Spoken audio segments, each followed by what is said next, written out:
keep that momentum going. Hey, whoa. We don't say that too, bro. Ken Roxon and Hunter Lawrence. No slouches out there, that's for sure. Yeah, we talked about it a little bit. Is it really? Yeah, you can't. You have no heart, dude. No fucking heart. Even though they call themselves it, like I've literally especially if he can go deep into the championship, and that's kind of been his challenge. Just like I see his gay whole people career, call with the themselves the exception F of 2 word years. But multiple times. Like because of his gay mindset, people call maybe themselves that that's all what the it's going time. to take, and maybe that's what breaks him through to finally become a Monster Energy Supercross champ. Yo, Jay. What is the effort? and his demeanor for the 450. Definitely. Fun. You cannot say it. Fun. Okay. It's the bad word for intensity, gay but people, but yeah, throughout you the can't say it stretch, 'cause that guy is sneaky.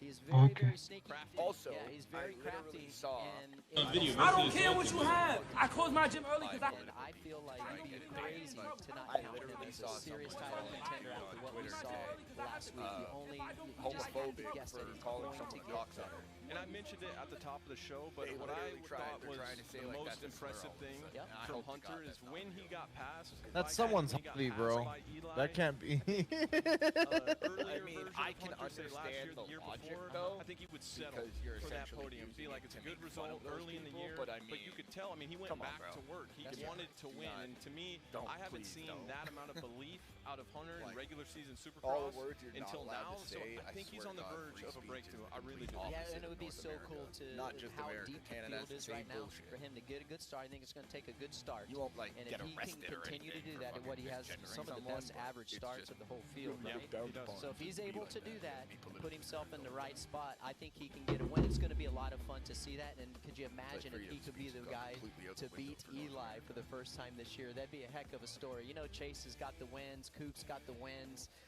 Kenny's got the wins, but a first-time winner is always so cool to see, man. I used to have Samsung G7 Prime. Joey Sabachi trained at the Goat I used to have Samsung G7 Prime. Top 5 G7 in this field Prime? 1 What the week fuck is ago. that? Look, it's probably no surprise to us Phone? three. We know how good he is Mobile. as a Oh, racer and his phone. racecraft and his technical Yeah. skills on the motorcycle. I've But what do you never think heard about of that top 5 for Sounds Joey? Well, I thought it was incredible, and you know, Nah, Joey, that's I love the talent that he has, and I love the bike cheap skill that phone. he has. He's very sound on the motorcycle. He's got great From style. Samsung. His technique is what's at your a very freedom of high speech level. like over there and in he has that Algeria? knowledge and he has There's that none. attitude. It was great to see He's him paid to run say what he up, says. Get a good start and run up Yeah, like every the guys single that he's word raced he has with to for admit to the championships and government has before he raced does his whole career. I can say whatever. Absolutely, if but I you, will tell you, what's he wrong has with, done like, a great job, disrespect and the who they're government, battling though? Can you against get and in how trouble over well there? that he did.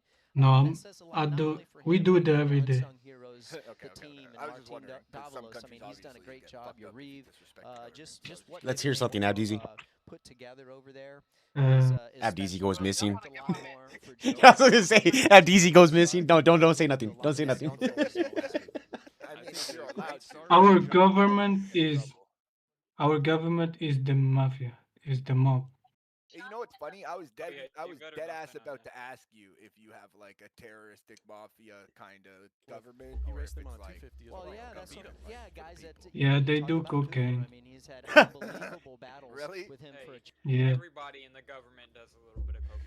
Damn, our governments are not too different. the former president's son in the White House. I'm sure there's people doing it right You now. guys They know don't the give a fuck. times are so tight. You see from first on down Do to you 15, do you one have the second, White House in Canada? 2 seconds. I mean, track position The is White ever House is only in ever America. been I don't know for in the sure. history of the They sport. found cocaine in the White House. They got like a beige house in Canada that's tried to be a White House, but it's like so much moisture and snow and everything. It like, what? You guys got a lot of moisture up there, so it like kind of ruins the paint. Peacock and the SMX Video Pass. RC, thanks for joining us. Bad Have a boys. great call tonight. Have a great one. Yep, thank you very much. Yo, Stay tuned. Santo, that shit snow overnight. Qualifying action. Coming up next. Yeah, there's like fucking. Well, it started snowing at like 10 a.m. There's like fucking 4 inches of snow outside. I ain't gonna lie. Right And it now? ain't stopping till and it ain't stopping till 6 p.m. So. You have to sweep that snow off that trailer, man. Bro, like I told you, bro, your heat in your trailer not gonna work, man. I'm not trying to laugh at that.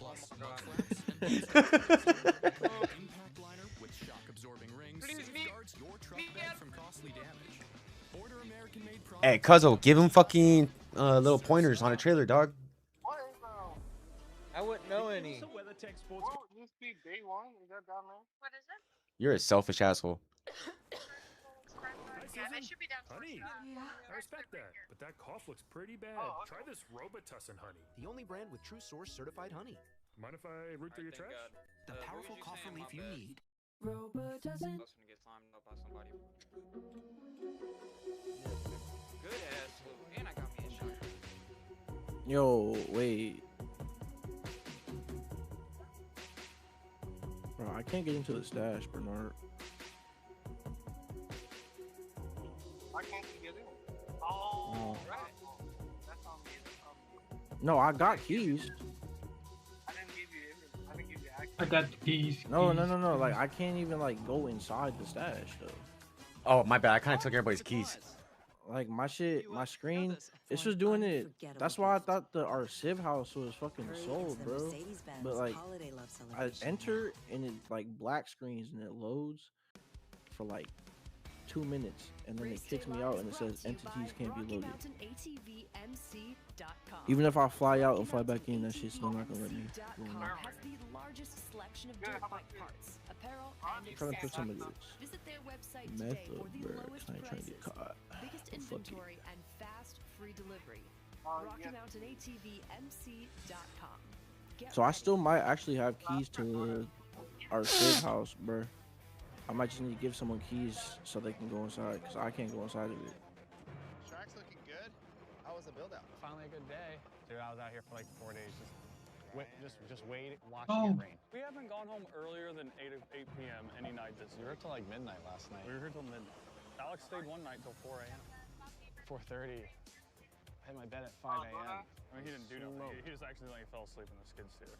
So it was hard. You're bringing good dirt to build a track on top of like a road base that was really saturated. What's the deal with this thing? It's a little tight, no? What, the angled You blocks? want us to triple that, no? Yeah. What's happening is you guys are so used to riding these melted test tracks, and you come here with a fresh built track and everything looks huge. I thought you were gonna go 3 on off 4. You could, but dude, why? And I don't even know Everything you do is why. No, but I get bored of the tracks by the time I get to the main event. I said I'm trying to survive the night and you're bored with the track. But it can go both ways. You get bored and I'm dumb like I do half the time, Half the time, yeah. Don't talk. I don't like how flat third base is, but it has to be that way with the transition. Benny Blott's kind of cooked. Chase Sexton right there. He said, "Don't talk. Don't fucking talk to me." He's like half the time.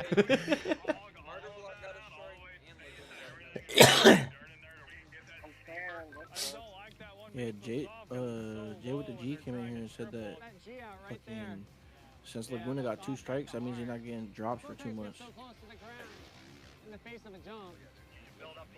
Damn, Cuzzo, did you notice? Did you realize this is how much they washing the track like this? Like these guys? No. They must have guys like at every little section watching just that one section. That's what I was gonna say. Every section, dude.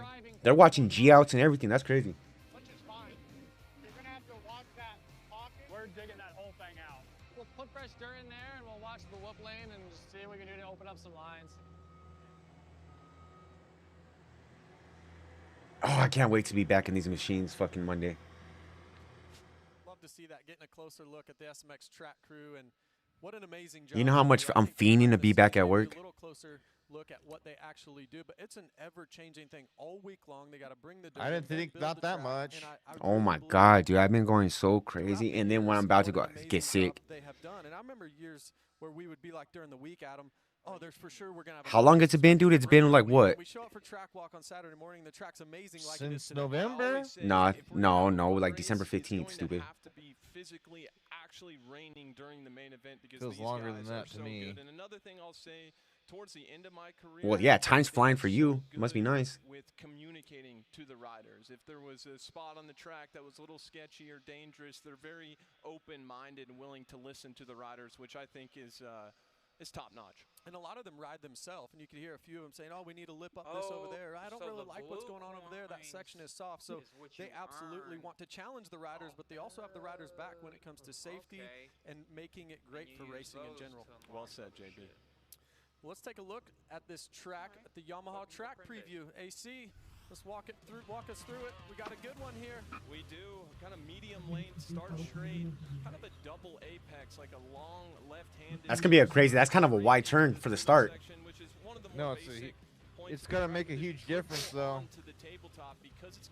So many people are gonna get caught on that turn. The 250 guys to get the 3 onto the tabletop, and we're gonna be talking about this section all day and all night. Getting this triple after the whoops, as RC said, is going to be essential. Especially, it's going to be harder on a 250.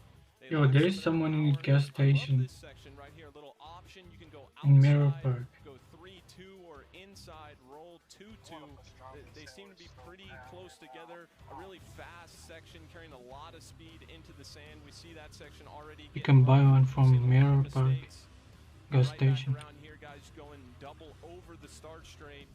That's a lap here at Anaheim too. I like it. Good conditions. Well, one of the hardest things for the track to try to create different lines. Hey, Because Bernard, these guys, we have dark I'm in fish the back at plug trucks. right We now. kind of figure out the tracks really, really quick. Natural. But here today, a lot of different options. Even San Diego and Anaheim won a lot of different options. But this section right here, you've talked about it. Ricky Carmichael's talked about it. Maybe the most difficult part of this entire track is to get through these whoops, get in that pocket, and then go triple, and then that next triple is the most difficult part on this racetrack. Well, the whoops are already hard enough to get through. There's a source of stress for most of the riders on the track, but to have something right on the end of the whoop section, a 3-3 that you have to do, you have to get a good run through the whoops.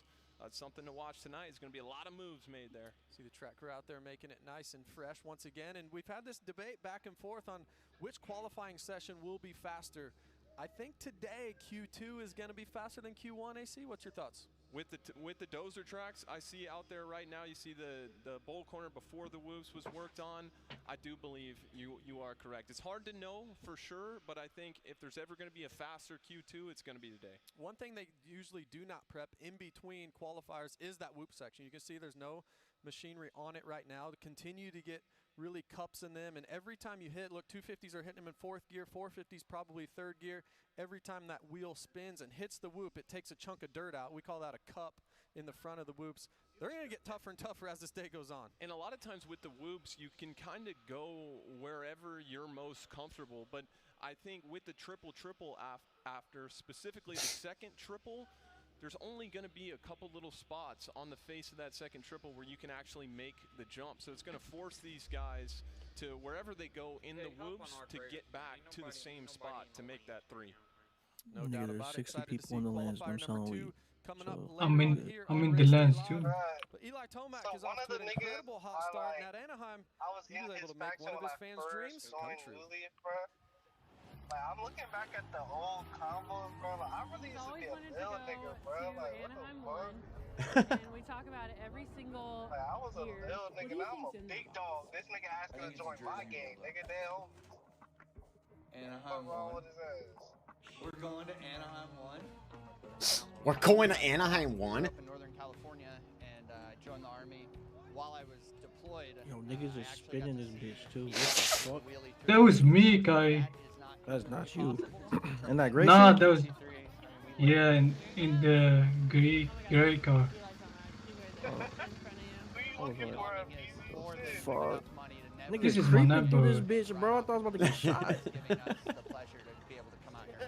This is my neighborhood, bro. Yeah, this is his hood, he said. Nigga, I was already making up in my mind, and nigga pull up on me talking about some where you from. I don't gangbang, bro. Leave me alone. Oh, so that was not me. They're just normal people doing something incredible. I have all the things I want to say in my head, and none of them will come out because Wait, that wasn't you? so starstruck. Yeah, I never talk. You know my accent and my voice. And he thought someone was gonna come up and ask him if he gangbangs. He was gonna tell him that he don't gangbang. Oh, That may have been you, Abdeezy. guys, my neighbor.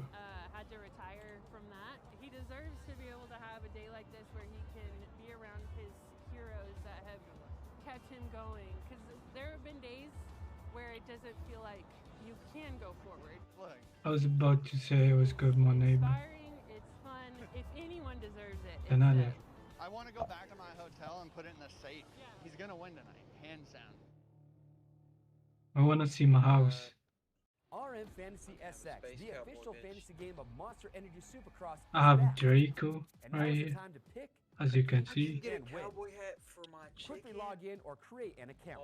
Select your top riders and the wild card. Compete for prizes from top race brands.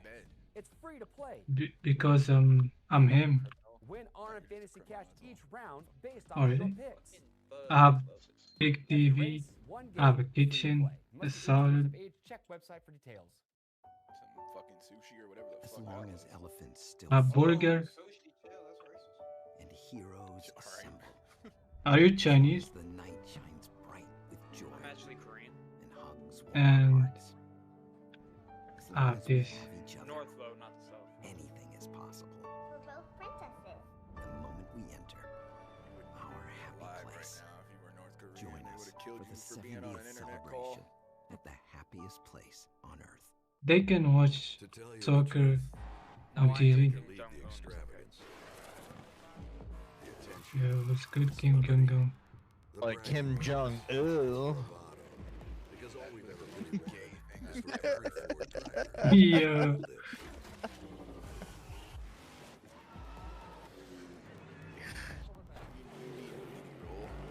Yo, Jay, do you want to see Kai? Do I want to see what? Kai? Who? K? Is that what you said? As long as we Yeah. have each other, anything is Yo, he was possible. right here, I swear. Motherfucker might go get a gun and shoot your ass if you keep driving around like that. Oh, this is He don't got keys to stab. this is my neighborhood though. He's my neighbor. Real strength isn't pushing through pain, it's treating it. When there's no pain, there's I'm the more. king of Mirror Park. Oh shit. Cap him. Cap him. Damn! At these driving on your That's block, real telling strength. you a bitch. I'm spawning in an RPG. You're dead. Florida man charged with a felony for allegedly Race Day Live is brought to you by RockyMountainATVMC.com. RockyMountainATVMC.com has two state-of-the-art Has anyone heard from Problem Child? Yeah, we talked to him. apparel and accessories. Visit their website for the lowest I threw a prices, chocolate a bar at large someone's face. inventory, I and got charged with fast assault with delivery. deadly weapon. RockyMountainATVMC.com. Get ready. Well, no, definitely not life. We got a couple. This is the Let your ass out. That shit kept getting there. yo. This shit is flying. If I was your judge, I would immediately apologize. And I know you wouldn't apologize.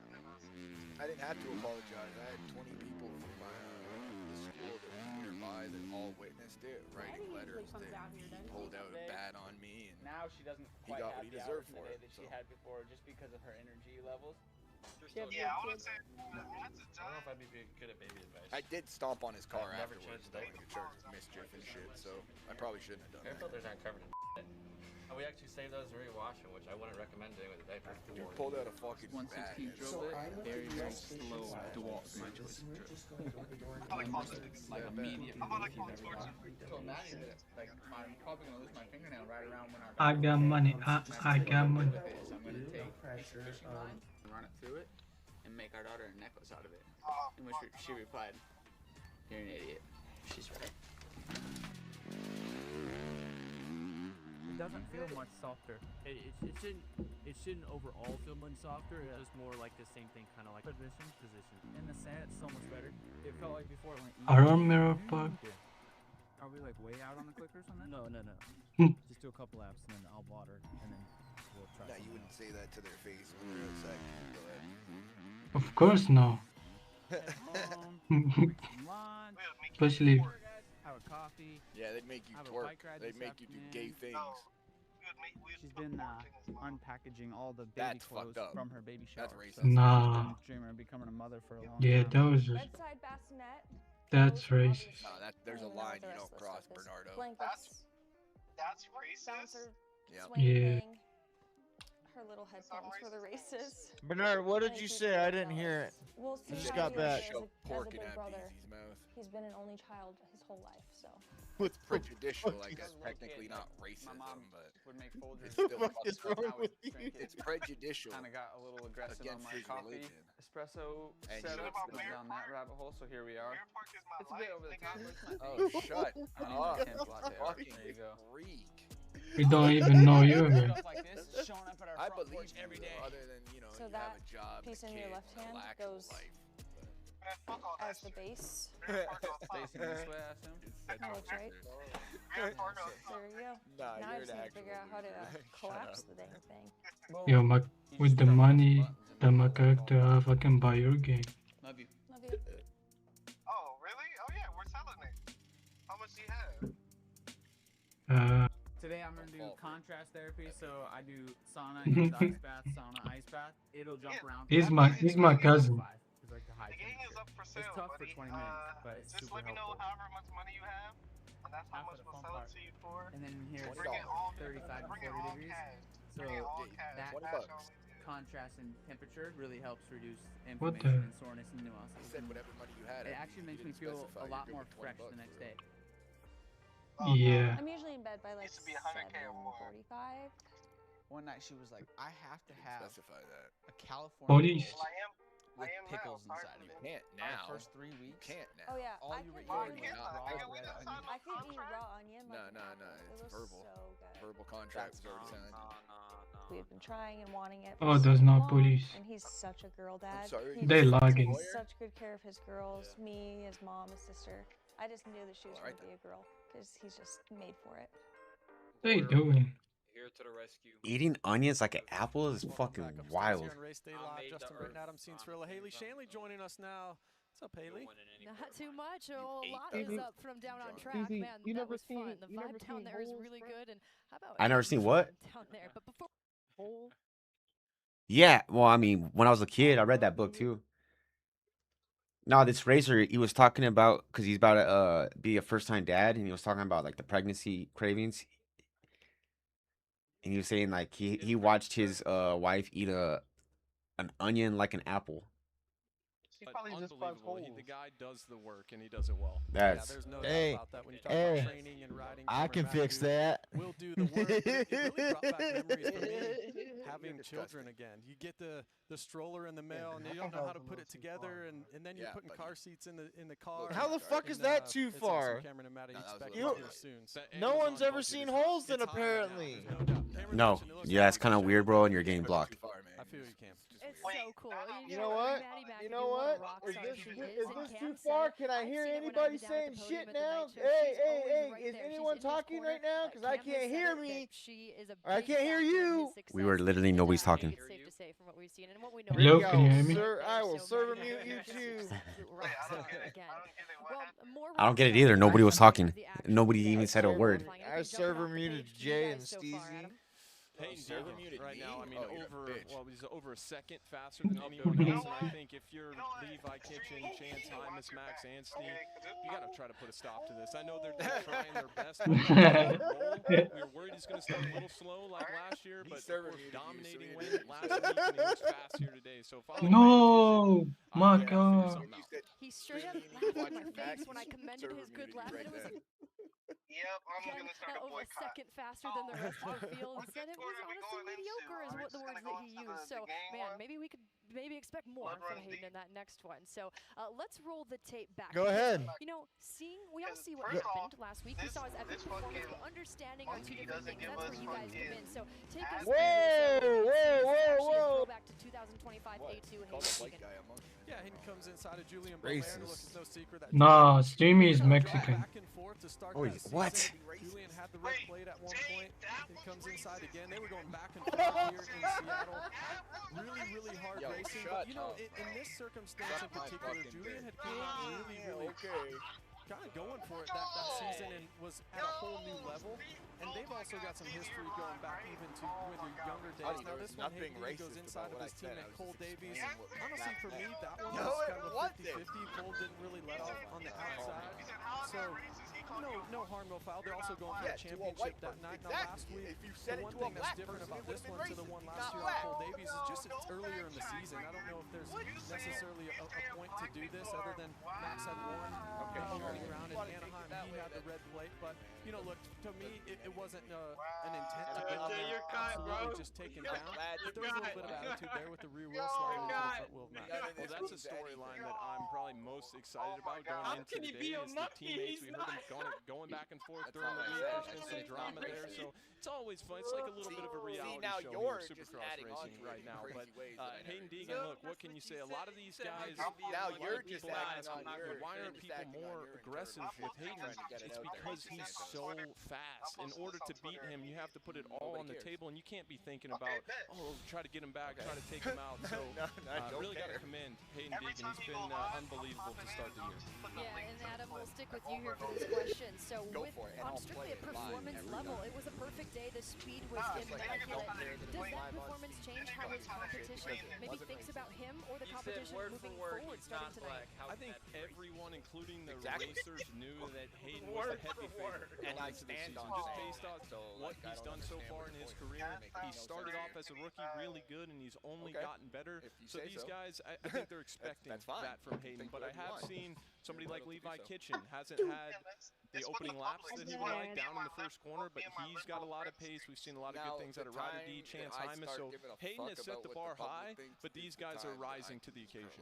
And one rider that truly rose to the occasion, rose back to the occasion, that's Cameron McAdoo. We just saw a feature from last week. Most of the public who P2. hears that won't consider Justin, it racist anyway, so it be doesn't honest matter. here. You know, I know you guys have a good close relationship. The only people that would he believed in consider that himself. racist He are said people post race who are that didn't trolling falter. and But race did baiting, you which believe isn't that he was working. going to be So I capable don't of know what why he you're still accomplished in San Diego?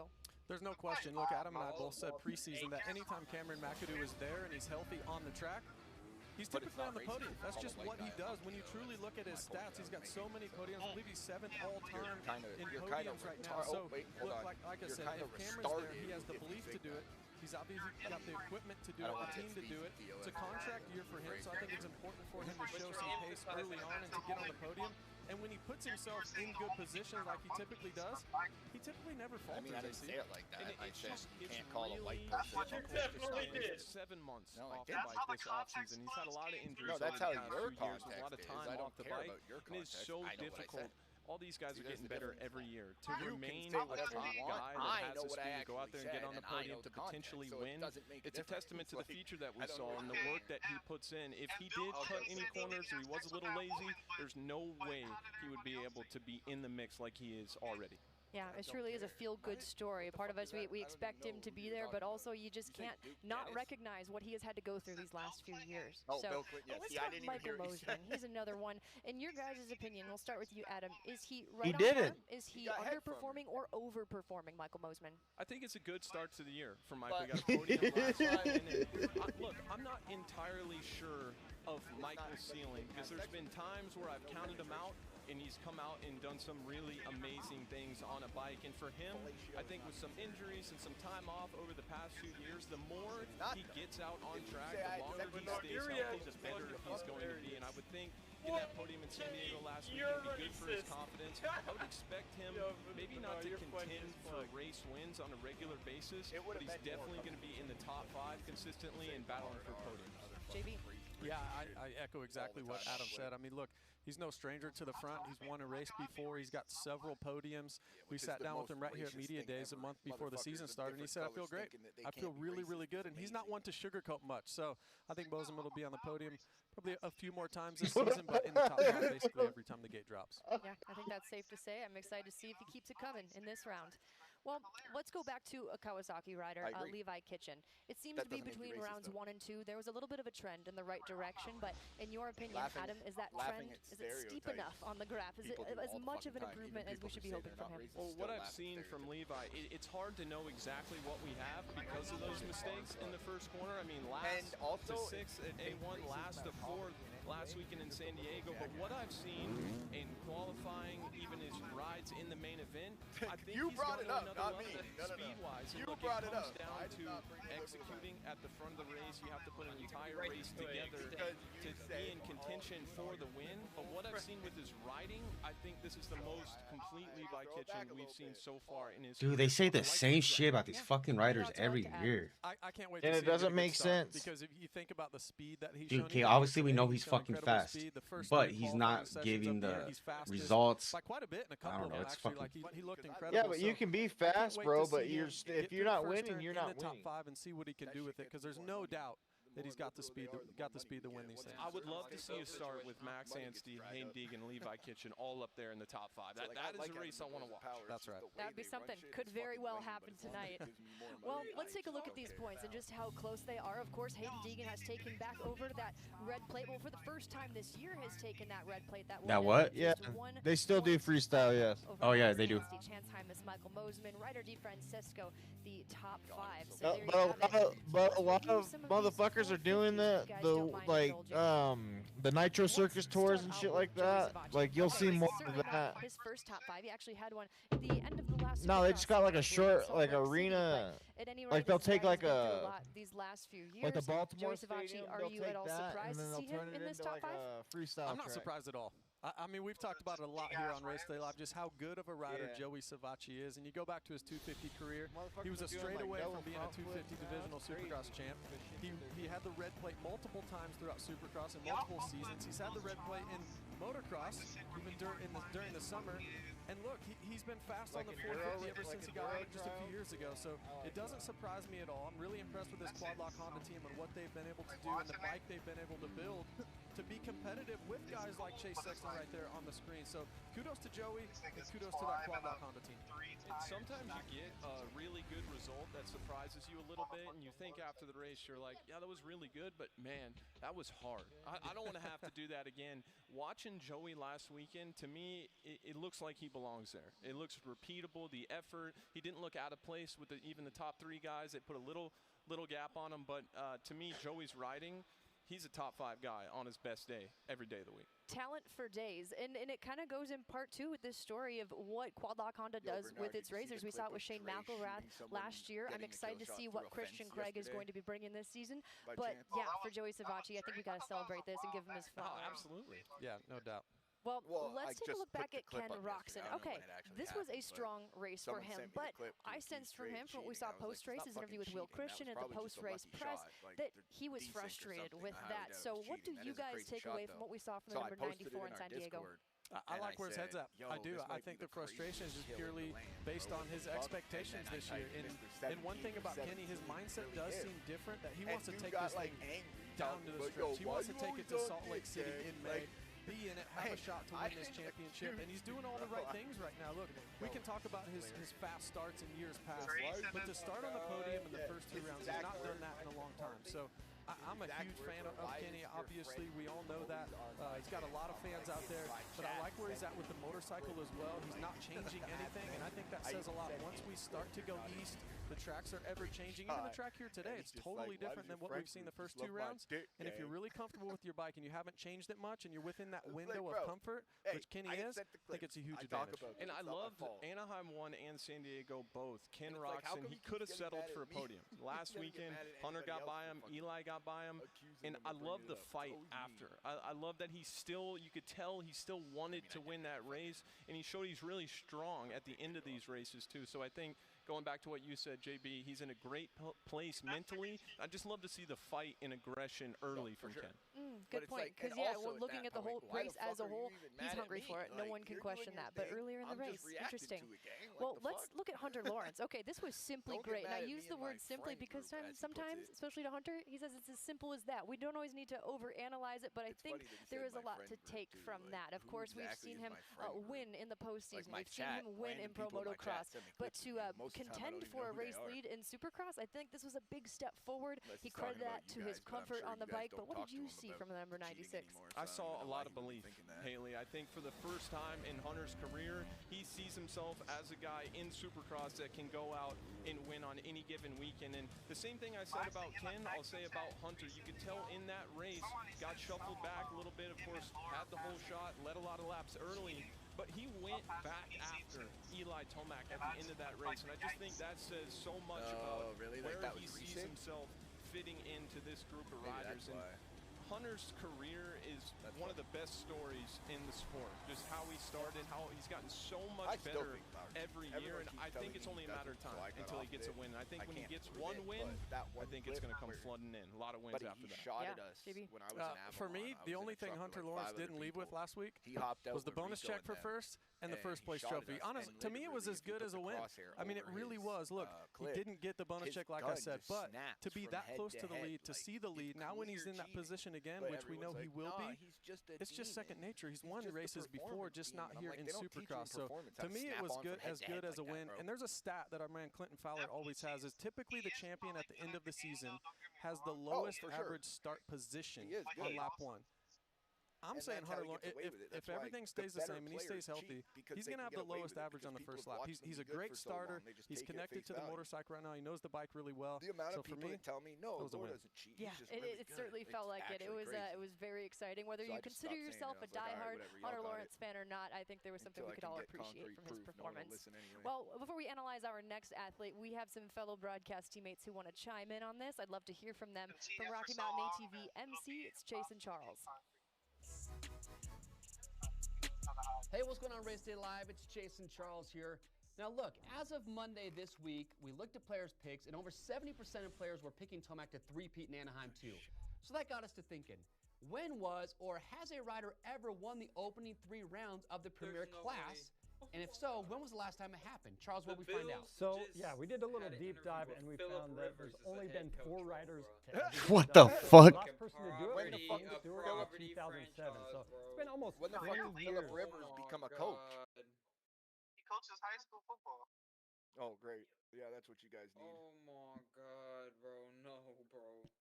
Yeah, you you love take the fact that Tomac out of the anytime P1 Santos spot says for your shit fantasy about picks, hockey, I can or just bring up the you Bills. leave him in because he's got all the momentum. But X's, bro, you can't go from Sean McDermott to fucking X's and O's, all right? We need a fucking. Wow, well, they received on the screen 3-for-3 for those first 3 races, referencing what Chase and Charles just referenced for us. So, guys, quantitatively, we know that the odds are low, but qualitatively, man, Eli Tomac looks to be best in class. Results are proving it. Anything you'd like to add or respond to what they had to say? All right, so why what more can we say, JB, about Eli? But he's exceeded all expectations. He came in on Friday, the press conference before Anaheim won. He said he wanted to prove he's still a championship contender. Well, mission accomplished. No, but he does got a point. I've never seen him look so comfortable on a bike to start the season.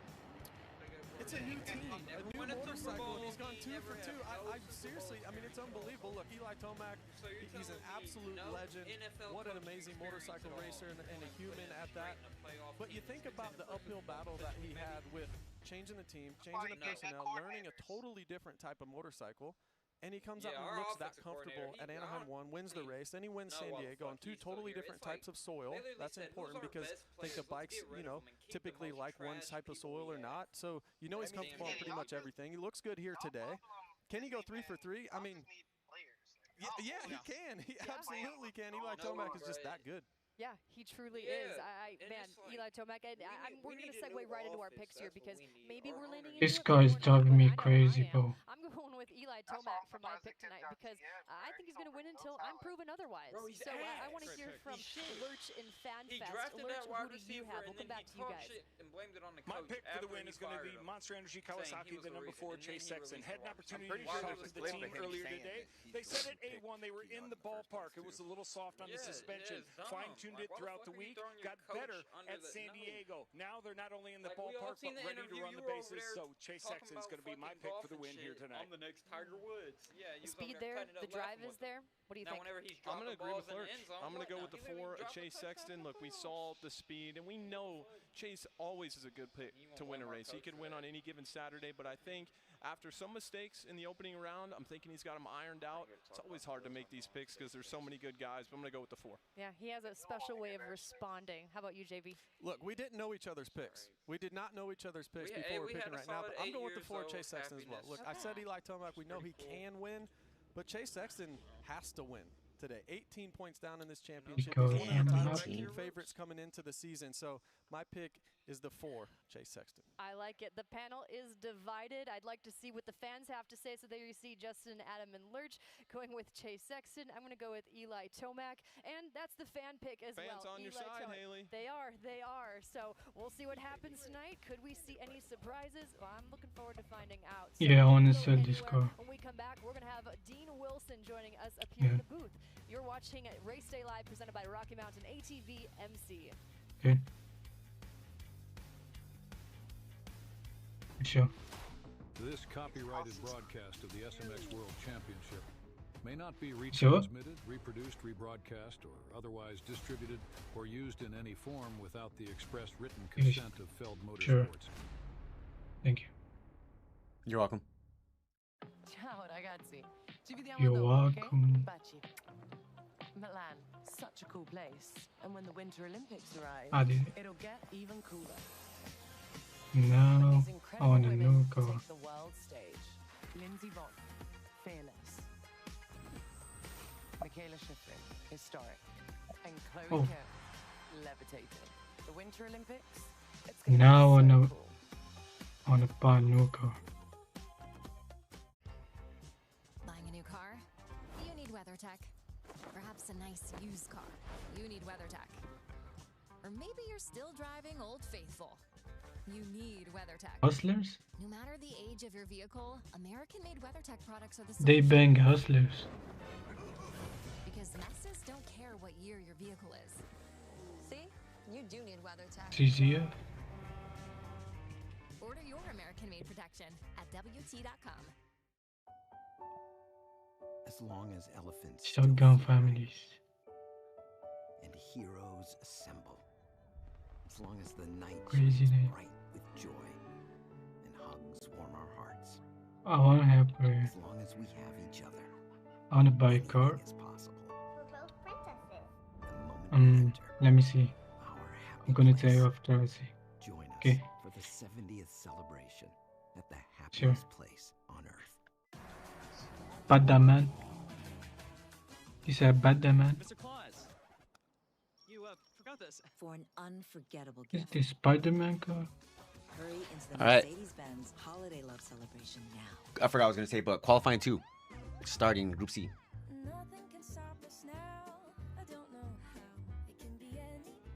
Don't wait to make memories that last a lifetime with this special offer during the 70th celebration at the happiest place on earth.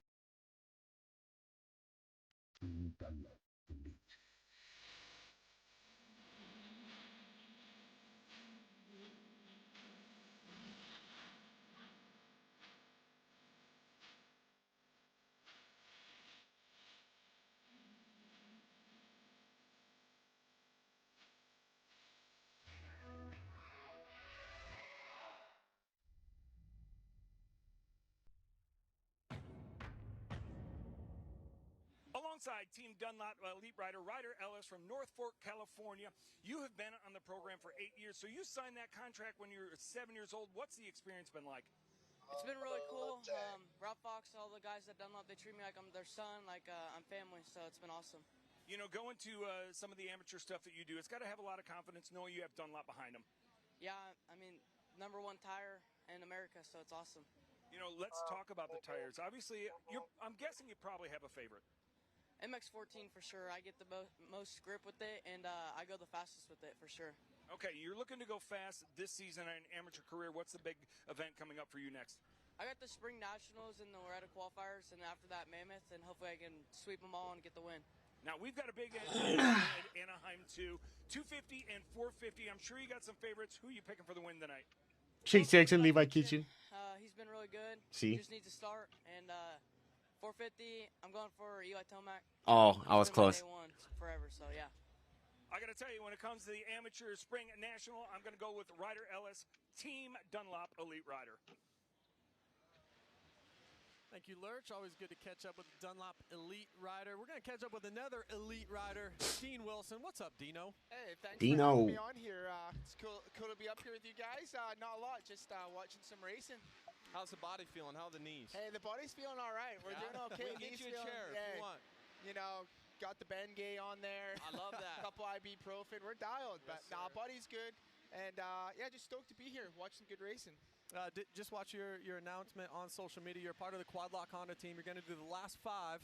Can we talk you into more? I mean, can we talk you into 8, maybe 9? Well, you know, Oh, I it's squeezed slow. in SMX last year by a hair, so and it's going to be tough to make that happen again. So the plan is 5, and JB, I just started writing last week, and I tell you what, I haven't wrote in a month and a half, and I'm feeling it. So we need a little bit of time. That's what I was going to ask, is how is the training program now? How's your preparation now compared to 5 years ago? So my mind thinks that I can train like I'm 21, but my body says no. So it's you just, you know. Damn, actually Ronnie like Orr you just said in the fucking past, flew you over gotta that last end of that take the triple necessary, after the whoops. recovery days and absolutely maximize those. Yeah. How about this track right now, though, Dino? We're up here in the booth, and typically me and AC would be like, man, this track looks tough. We don't want anything to do with it. and it did earlier, but the tracker went out there. Looks amazing right now. This looks fun. Yeah, it looks good. It looks like there's just a lot more moisture. You know, in the weather, it's been a bit cooler, a little bit overcast. So when I was watching earlier, a lot of ruts, and was definitely catching some guys. So I think we're in for a really good racetrack tonight because the moisture is just going to be ideal. Do we like last week in San Diego, we had the whoops, the table single, then the little set after. Here we have nice whoop section into a 3-3. Do we like that? Like adding some technical aspects? Do we like that? In my aspect, no, because I feel like you can have to limit a little bit, and I say that because you have to make sure you catch that last whoop. Shut the fuck so you can't absolutely hammer all the way through. So it is technical, though. Looks good, and actually this section right here that I was watching seems to be difficult from the grandstand. Sucks to suck. Baltimore. And asked the boys what was wrong because it looked fine in the stands. But no, it was. I know it's rutty and techy in there, and but that section after the whoop seems to be a bit tricky. This is 250 Group C qualifier number 2. The tracker went out there, prepped it up. It's going to be all time. Can we see these sessions be faster than Q1 earlier? There you can see part of the cups that we were talking about earlier getting really, really big through that whoop section. Dino's talking about that as well. Looks easy from here, not so much from down there. But Adam, you mentioned just how fun this track looks right now. The dirt, the track just looks awesome. It really does. And first Anaheim one, it was slick, loose. And this kind of reminds me of San Diego a little bit last week, and a lot of traction. And I love just the layout of this track. Sometimes in these baseball stadiums, it's hard to get a flowy supercross track. But some of these, we've had some longer lanes, some big bowl corners, that section before the finish line. It does really actually look like fun. It looks like you get good flow. 425 of Revin Gordon out there. His brother Landon Gordon in the SMX Next class. We saw him earlier on Race Day Live. 873 Ronnie Ora second right now. See if these guys can get up there. Gordon 425. He's 14th overall. So that tells me one thing. This track is speeding up. Oh, it might be 2 full seconds faster right now. It's going to get a little bit slower as the session goes on. It's still a little soft. You're going to see some ruts, but this is prime Dickhead muted again? You don't even need any preparation to go out there and rip this track. Yeah, no, this is good. This is good. The only part I don't think they didn't touch was the whoops. Can you not hear me? Now I can. Looks prime. So, but as you can tell, it's definitely going to rut up. It's already starting to form a little bit. So it's important to get those laps in early and try and set the tone. Dino, we have to talk about 2025. Look, a little bit of a dream year for you. We obviously know you're motocross champion. You know, 2011, right? 2019 for this guy. Yeah. And but talk about the season you had. I mean, you fill in at Factory Honda HRC, which you mentioned was a dream of yours, working with a good friend of yours, Lars. So, and Lars was your mechanic on your debut in a 450. Yeah, like, what a full circle moment. I So know. talk about that experience. Oh man, it was unbelievable. I mean, obviously Lawrence brothers got hurt, and the opportunity was there. And the thing that a lot of people didn't really realize is that Honda didn't have to. You have a good evening, sir. You know, with sponsors and stuff, they could have went the whole season without filling it. So I was very fortunate to get that opportunity, and just the bike was amazing. The team was really good, and big thank you to Yariv Konski and Martin DeBalos at Quadlock Honda for allowing me to do that. So no, it was really cool. It was really enjoyable. It's good. You always look like you're having fun on a dirt bike, or just even when you're just around the track. I watch some of your content. Is it easier to have fun now? I think where I am right now, for sure. But, you know, it's funny, me watching today, watching the guys that just had a bad qualifier, go speak to them. They're you know, their heads spinning in circles. They're trying to figure it out. And that's what makes this sport so tough. It's like the highs and the lows during one full day. Yeah, so you have a good qualifier, you have a bad qualifier, you're happy, you're mad, you're sad. You're like, it's chaotic. And at the end of the night of racing, you're absolutely spent, you're drained, because your emotions are just, that's the important thing, is to try and keep your emotions, you know, pretty chill. So yeah, it's I'm in a good place where I am now. You know, I don't really have pressure or anything, but I still want to go out there and do well. And I'm looking forward to Nashville. That'll be my first race, and you know, I'm definitely going to put in a good effort, because watching these does motivate me a lot to go out there, and we'll see how it goes. How about qualifying sessions in particular? Look, we talked to a lot of riders like, oh, I don't really care about it if they don't qualify well. But then if you do qualify well, it's like, oh yeah, it matters a lot for gate pick and bragging rights and all that. But what were you like in your career? I saw yourself P1 or P2 roller coaster ride? Absolutely.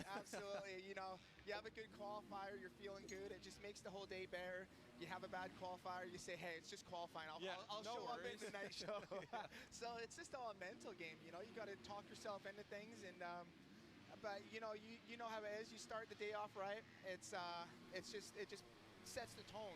Makes lunch taste a lot better. Oh, absolutely, absolutely. You know, and I've qualified first in the first qualifier, then I've qualified 12th in the second one, and I'm all over the place. So, no, it's just nice to set the tone and feel good, and yeah, but it's a very draining day when you're racing Supercross. Just there's a lot going on, and you're pretty flat out all day. So, what do you think of the new schedule now? 2 12-minute sessions, no free practice, hey, unfiltered. I like that because you know in free practice I was always really good. I would set the tone in free practice, but then I would get to Q1 and then my mood's changed a little bit. So if that's better for me because I feel like I'm good at like getting sections down and. Yeah, just a little bit less riding. You know, we do quite a lot, so I think that's cool. I like it. I was always so split in free practice. I was like, look, it doesn't matter. It doesn't matter what the time is, but you still kind of care. Yeah. Know what to do. That's the same thing again. You have a bad. And when you actually put in a good effort in free practice. Put in a good effort. What do you tell yourself? Oh, it's just free practice. No worries. But hey, you put it at P1, you're feeling good. So now, no more free practice. 2 qualifiers. I like it. Like Caden Lewis gets on top with a 106.4. It's the 10th better than Revin Gordon out there on the number 425. Lewis 13th overall right now. I cannot wait for the B and then the A groups to go out there and just see how much faster this track is. And I'm excited. I'm very excited for the first round of the SMX Next tonight because that class, it's stacked right now, Dino. Yeah, I was watching earlier. There's a good 8 guys in there, and I'm looking forward to watching that as well. I think there's lots of promising talent in there, and you know they're all going to be very excited, and it's always good racing. So looking forward to it. So you said Nashville, your first one back, but I did talk to Yariv last night, and he said, "Look, Dino, it's open door policy. If he called me and said I want to race whatever race, so for sure Nashville. What about if you start feeling good? Yeah, we'll see. But I have looked at the schedule. Oh, you have? Indianapolis is in there, and you know I had a really good time watching Indianapolis on the couch last year. Yeah. I'll tell you that much, because that is the gnarliest, the ruttest, most technical track, I think, of the circuit. And I will politely pass on that one. But, no, we'll see how I feel. I don't want to bite off more than I could chew. I have a very good schedule and program, and just to be coming back to the U.S. Supercross and race for Quad Lock Honda, like, I'm enjoying it. It's good, you know. Any goals, expectations? Are we just going out there catching some air, having a good time? You know, I got goals for sure. I would top 10 I would be happy with, and I know it's you know I managed to do it last year, and I believe I can do it again. But you know, same thing again. The class is stacked. There's so many good riders, and people don't realize it is really hard to go out there and get like 12th. Well, very you know what? difficult. I said that after last weekend. I was at San Diego watching, and everyone behind the screen watching their TV only really sees the battle 1st through 5th. The real dogfight is from 8th through 15th, where there's all champions, past champions, and they are going at it for the whole main event. And it's really good to watch. And unfortunately, they don't quite get the credit, but that's just part of the game. That was me my whole 450 career. I was kind of in that 7th to 12th range, and it's tough, but you know those guys work just as hard and put in just as much effort as the guys at the front do. Just maybe not as fast. It's crazy, right? Because you can get a great start and have get a top 5, and it feels easier than some of the 12th or 13th places you get. It's weird like that. You watched like Joey Savacci rode unbelievable last weekend, and yeah, he put himself in a great position. Started good, hung with the front pack for a little bit. And then he had one of those mains where, no one in front of him, no one behind him, just clicked his laps off, and I was like, I miss those races. Those don't come very often. No. Last thing for you, Dino. This 450 class, we talked about how competitive it is. 33-year-old Eli Tomac, who you've had a lot of battles with, on a new team, new bike, 2 for 2. I mean, it's been incredible. Yeah. What do you say? Unbelievable. Damn, Gordon with the 105. He's going to be tough to beat this year, but Kenny's looking good. Chase is coming around looking good, and it's going to be a dogfight. It's going to be a dogfight, and I just want to see some good racing. Yeah, awesome. Dino, thanks for taking the time joining us. We'll see you in Nashville or sooner. He did take a look at the schedule, so maybe we see him on that quad lock Honda sometime sooner.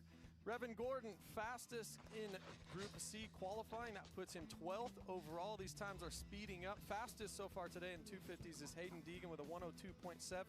How much faster will they get later on when 250 Group A qualifying gets out there? But Caden Lewis second, Ronnie Orris 106.6 in third.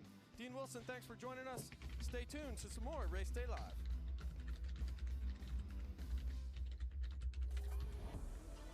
The IMSA WeatherTech Sports Car Championship separates itself from other forms of racing with its multiple classes of cars. He's got to run! Racing on track at the same time and different race durations depending on the venue and event. It's a true test of man and machinery, but it's a group test of people. There are two types of cars racing simultaneously, prototypes and GT vehicles. It's fun, it's challenging. I think that's what it makes it so special. Hi, Susan. Honey. Yeah? I respect that, but that cough looks pretty bad. Try this Robitussin honey. The only brand with True Source certified honey. Mind if I root through your trash? The powerful cough relief you need. Robitussin. Are you Marsha? I am. I Thanks for meeting me here. Usually not an interweb dating guy. Barely ever use this computer. Unless it's to put on my insurance with Liberty. Sam, I hate this thing, but it's true. You can save hundreds bundling with Biberty. Biberty? Biberty? Biberty. Biberty. Are you hungry? Mm-hmm. Let's get some lasagna. And some pinaroof. Only pay for what you need. In sports, we often wish we could have a do-over. You know, a second chance. You got that right. 1986, Game 6. Really? Still wish you had a second chance at that tough loss back in 75? Not now, John M. Wish you had another chance at winning it all, Barry? Come on. We're still talking about this? You can't get a second chance with any of that. But with BetMGM, you can. Lock in the second chance offer for football all season long. BetMGM Sportsbook. Make it legendary. Right now at the Home Depot, shop savings on top brand appliances like Whirlpool. Get refrigerators with space for everything. To the Dadmobile. And laundry that fans and tumbles even after it's done, so it's still fresh when you're ready to grab it, whenever that might be. Now at the Home That Depot. cold?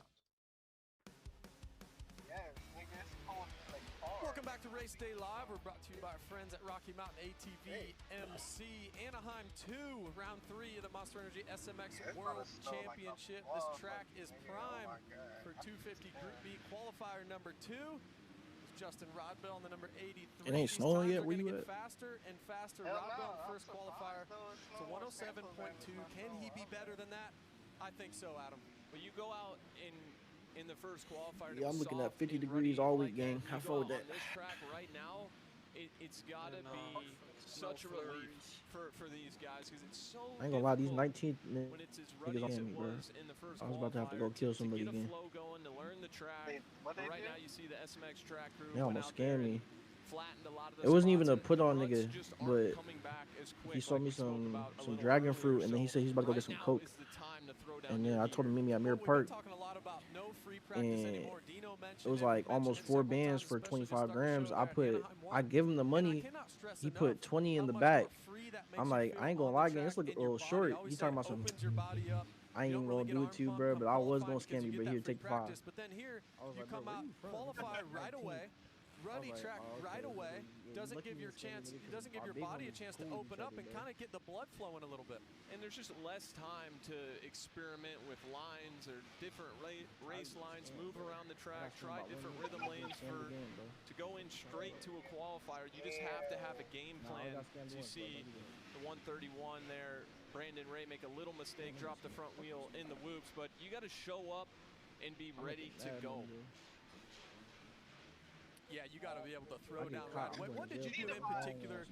Trainer for a long time, Nick Way. Would you do any sort of bicycle spin? Would you get on the rower, the skier, anything like that right before that free practice or now qualifying session? Would you do a longer warm-up?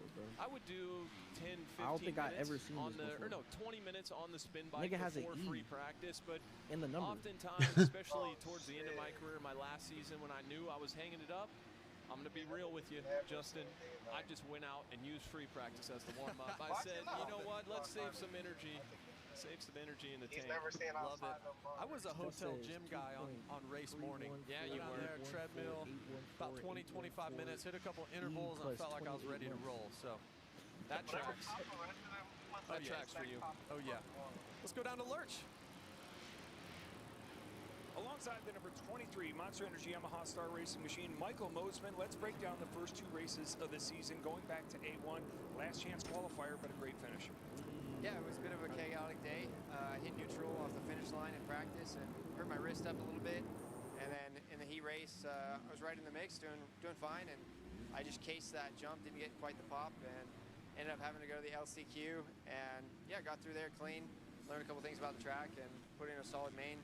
I had an outside gate pick. Honestly, I thought I had no chance, and I just ripped a good start, and boom, I was there in the mix. I surprised myself, and then it was really just a solid race after that. I was still hurting a bit from the practice, so yeah, it was a little tamed down. Damn, the track did speed up. 105.00 or 077. Yeah, P5 the first round, and yeah, round 2 P3. So just kind of continue to stay rolling and trying to keep it low key. You know, looking back at San Diego, put yourself on the first time on the box of hopefully many times in 2026. Obviously, it comes from everything you've done in the offseason to keep that momentum and get those great results. Yeah, no kidding. It's a testament to the work we put in, and also a testament to the skill. I mean, just having the time, being healthy, to put the work in, to have a full offseason has been huge. Now we're going to change gears a little bit. The bike is always tuned perfectly, but what about the piano? In John Wayne Airport, I believe it was A1, people saw you tickling the keys. We might have to call you Michael Mozart. Wow, that's a new one. I have many nicknames, that's the first. Yeah, I enjoy playing piano, and I love going to when they have like a public piano at an airport or something, because a grand piano is way better than anything that I can touch generally. So yeah, I like playing it. Hopefully Yamaha, please sponsor me with a piano. It was a Yamaha piano in the video. And also, if my flight to Dallas isn't canceled and I don't change it, I will definitely be there tomorrow morning, Sunday morning, for some more piano time. I gotta say, talented both on and off the bike, Michael Mosman.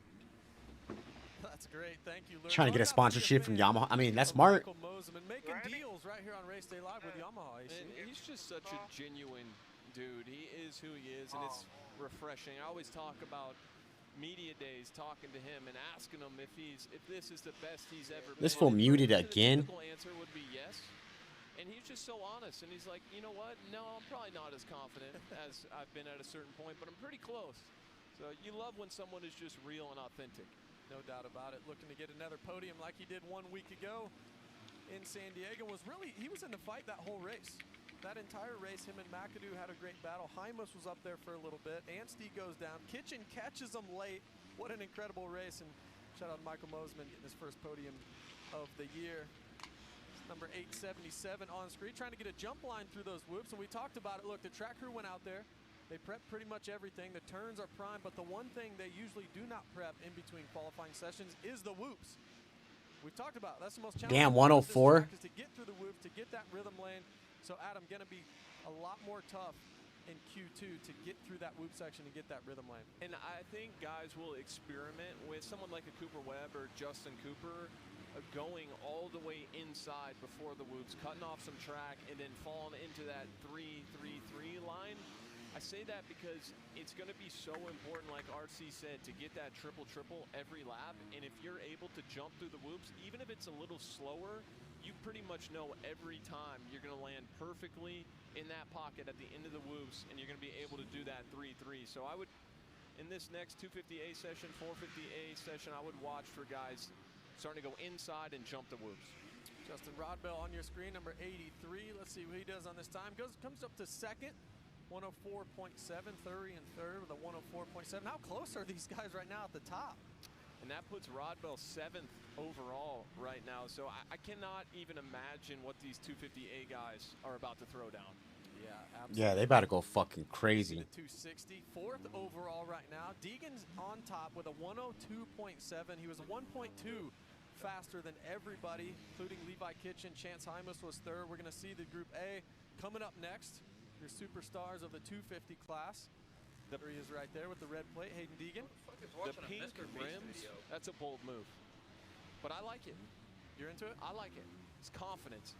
You got to have a lot of confidence to have pink on your motorcycle. No doubt about that. Turn it down a little bit.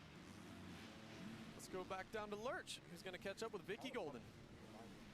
Alongside freestyle motocross rider Vicky Golden. And Vicky, let's talk about the progression of women when it comes to motorsports or motocross, your supercross background, and then eventually going into freestyle motocross. Yeah, man, it's been a cool ride for me, being able to have my racing itch scratched, and then now we're moving on to freestyle and free ride, and it's been such an amazing ride so far, and just being around all the legends and getting to ride with all my friends, you can't ask for more. You know, women's motocross by Synchrony is becoming a huge thing. 3 rounds at the beginning of this season and 3 towards the end of the motocross season. And take us back through the roots. These young ladies trying to prove themselves as women's champions. Absolutely. I was lucky enough when I was coming through the ranks to have that women's motocross series. And for that to go away was definitely unfortunate, and it just doesn't give women a lot of, ambition to really push forward if they don't have anything to really set their sights on. So for the WMX series to come back like this is so cool to see, and we have so many good riders and athletes getting to compete, and just, that's so rad. That's the opportunity all these ladies need and deserve.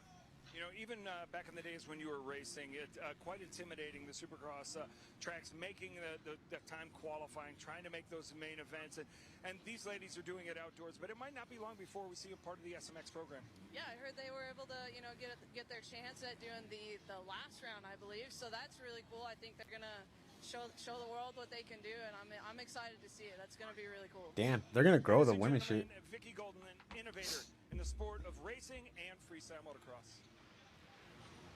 Thank you, Lurch. Always good to see Vicky Golden out here, one of the legends of the sport. And she is so talented. I had the chance to watch her ride a couple months ago. Unbelievable what she can do on a dirt bike. Absolutely. If you feel like donating, visit raiseitforusa.com to support Team USA. Rod Bell back on screen. 3rd in this session right now. 104.7.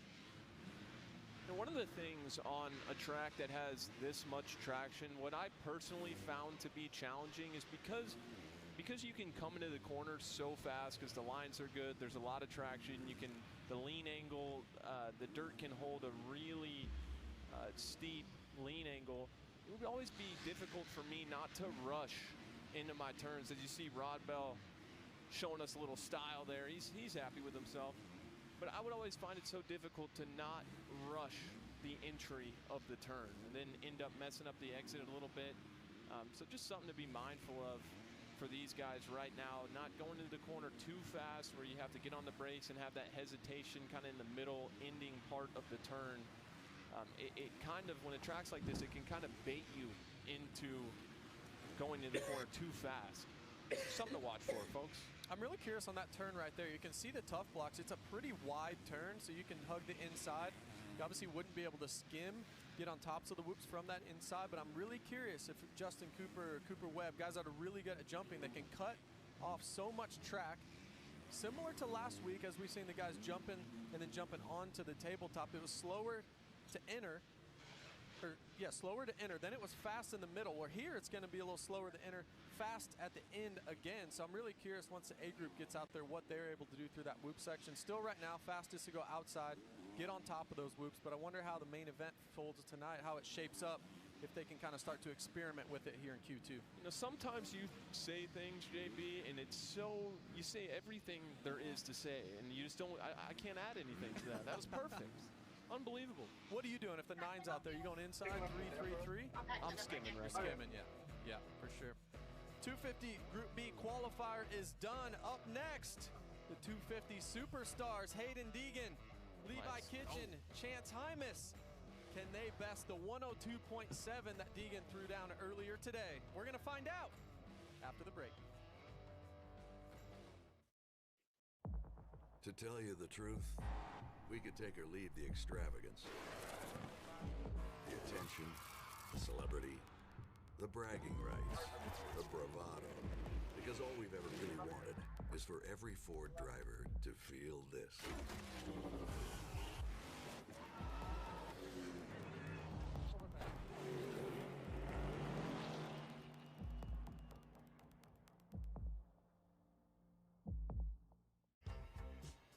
new car? You need WeatherTech. Perhaps a nice used car. You need WeatherTech. Or maybe you're still driving Old Faithful. You need WeatherTech. No matter the age of your vehicle, American-made WeatherTech products are the solution. Because messes don't care what year your vehicle is. See? You do need WeatherTech. Order your American-made protection at WT.com. As long as elephants still fly and heroes assemble, as long as the night shines bright with joy and hugs warm our hearts, as long as we have each other, anything is possible. We're both princesses. The moment we enter our happy place, join us for the 70th celebration at the happiest place on Earth. Advil liquid gels are faster and stronger than Tylenol rapid release gels. Also from Advil, Advil Targeted Relief, the only topical with 4 powerful pain-fighting ingredients that start working on contact and lasts up to 8 hours. If the Colonel saw the price of a lunch today, he'd have some choice words. But with KFC's $5 bowls packed with all this crispy chicken, he wouldn't have any words at all, because his mouth would be filled with gravy and greatness. 5 KFC bowls for just $5 each. All right, 250 A class. Sunny Southern California, Anaheim, Stadium, round 3 Yeah, I've been telling you. SMX World Championship 250 Group A qualifier number 2. Gates about ready to drop. Little practice start. A lot of these guys will take it serious. Some guys won't. What would you do, Adam? I'm taking it dead serious. Anytime you're going off a gate with 22 other guys, you better be locked in, because we've seen these practice starts go bad plenty of times. You okay? How you doing in the city? Who died, bro? Couple Yamahas up there. Oh, guys, running it a little bit deep. Here on my trap Hayden Deegan, that's a confidence booster. Play, nigga. I hear. Good start from Deegan. Jumps in that rhythm lane with his whole shot device still down, so his front end was pulled all the way down.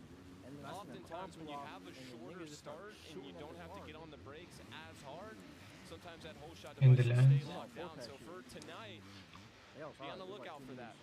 One thing I noticed early in Q1 was Hayden was able to throw down fast laps right away. I believe his fastest lap came from one of his first few laps. Now out early like this, as we get going here in 250 Group A qualifier number 2, fueled by Ralph's. Levi Kitchen behind him. Is there some mind games here? Does Hayden throw down right away, or does he let Levi by? Well, it looks like I saw the look back there, so I think Hayden is going to try to. I'm not quite sure what he's going to do, how he's going to play this one, and that's the fun thing about Hayden Deegan on the racetrack, is you just never know. Never quite know. Levi Kitchen gets by. Kitchen qualified fastest the first 3 sessions of this year as Hayden goes triple out of the turn, then goes double, over jumps it a little bit. And I like that line. You can tell it's the first time he did that. Oh, you see him try to jump across the start straight right there too. Just not sure what you can do after. JB, if you do that double out of the left-hand turn and get Kitchen out of the gate with the 102. You can make that next triple. Kitchen through the whoops, gets right on top. Look at that run. Wow, that was pretty unbelievable. And right now, I like that towards the end of the whoop section, it's starting to get a little shiny, a little slick, and you can tell Levi just scooted his butt back a little bit. You could tell that forward drive he had in the whoops was second to none. It looks like he might have a little problem, maybe some dirt in his goggles or something. You see him fiddle. They're all shaking when they're coming off that finish line jump. They're all shaking their head. Yeah, he just comes in with so much speed, and you see right there, sometimes like my tendency would be to get a little too far forward as I went through the whoops, but he stays back, allows the back end to drive, and you could tell he never started to spin. It was just all forward momentum. That lap time he does throw down the fastest time. I mentioned Deegan 102.7 from Q1. Levi Kitchen goes 102.0 early in Q2, setting the tone. Yeah, the track's starting to fucking get better though. When they first came out, you want to talk about setting the tone? I think we're about to see it. Here we go. Here, JB. This is going to be a quick one. Decides to go inside over the wall. Why is my YouTube talking English? Double.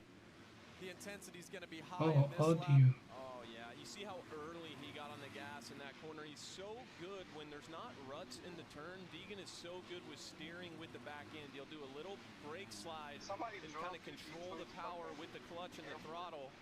See him comes up just a little short on that first triple, but so far, solid lap. Now this is where the lap time is going to be fast or not. Can he go to the Hunter Yoder 101. Oh, Deegan just took over. There's some time lost right there. And remember what I was telling you about how Damn this you and you're track fucking can kind of watching bait that you shit. into going into the turn too fast. There's 101.2 from a Deegan. in the turns. He came in really quick. Had a really steep lean. Nah, it's still qualifying. Almost leaned the bike over a little too much. Let's see what this time is. He's still going for it right now. He did It's all for gay pics, and it's for fun. but let's see what it is. As Hunter Yoder goes to the top, 101.8. What's Deegan do? 101.2, even without getting that fast line through the rhythm lane. Yeah, I think he probably left a half second or so on. Highness 101.6. Right now, even though he went to P1, anytime you make Ooh, a Ryder's mistake, nice little save. you know there's still some time out there, so he's going to want to put another one down completely clean. Ryder D getting that triple double line across the start. That's the fast way through there. Some guys going inside roll, double as well, but as he kind of makes a mistake and aborts that lap. And it really didn't look like a massive mistake, and that just tells you how fast these guys are going. You kind of have a general sense of if you messed the lap up kind of beyond repair or not. Small mistake, and Ryder D packed it in. Levi Kitchen on another fast lap as there's a guy in his way. He's still able to get the triple, not able to get the triple into the turn. And that's just unfortunate. He had a great lap going. Who's that? Max? Max down. The bottom right-hand corner of your screen looks like he made a Your mistake. burnout. Went down, but Levi just got a little unlucky. You guys don't have Dacia. He's going to start another fast one here. Let's stick with him. Here he goes. Dacia. Let's go outside triples, doubles. I like that line right there. I do too. Just allows you to keep your momentum. You can tell his back end slid just a little bit off the face of that triple, but still able to downside it. Good lap so far. Basically every time our camera crew has been on the 47, he's been on a fast lap. That tells me one thing. He is feeling comfortable. He's out there to prove a point, to prove that he is the fastest guy here. Once again, like he was at Anaheim 1. All he needs is a good start. Well, him and Hayden Deegan have kind of had this battle going throughout. Kitchen 101.2. The main from Levi yet, but Levi qualifying fastest at A1. Hayden qualified faster than San Diego. Who's going to throw the next stone? Really good whoop pass right there. Able to sit into that triple into the corner. That's the only way you're able to get that second three on the 250 right now is if you really sit into it and seat bounce it. This is a good one. This one's going to the top. Deegan back on top. 101.1. It does. 101.250. Levi Kitchen to the top of the board. Barely, but Hayden's on a quick one here too. Great fucking pass just through the running whoops. through that and I rhythm take section. That back. Yup. This is the only way you're going to be able to get that second three is the seat bounce. Oh, they're Hayden Deegan fucked. proved If to be he's riding wrong this right good right away. now, What a pass. the track, see what like this when lap they time first is. got Does he on go to too, the it was top all of the wet and board? shit.